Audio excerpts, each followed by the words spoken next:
Dökerek aldığım bu toprakları kanı akıtmadan bırakmam.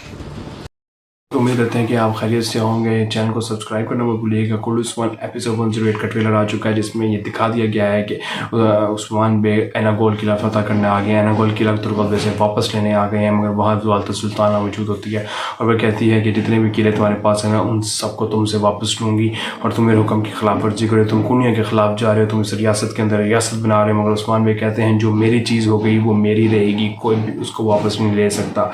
दूसरी तरफ बे और उसकी जो बेगम है वो दोनों आपस में एक दूसरे के सामने आ जाते हैं एजबे खातून को लेके। एजबे खातून जो है वो बाला और मालूम खातून के पास होती है। और दूसरी तरफ ये भी दिखाया जाएगा ट्रेलर 2 में आएगा, जिसके बारे में उसके बारे में बहुत जल्द अपडेट करेंगे। तो उम्मीद करते हैं आपको आज की हमारी वीडियो पसंद है। चैनल को सब्सक्राइब करना मत भूलिएगा और आने वाली तमाम वीडियो के लिए हमारे साथ जुड़िए रहिएगा। अल्लाह हाफिज़।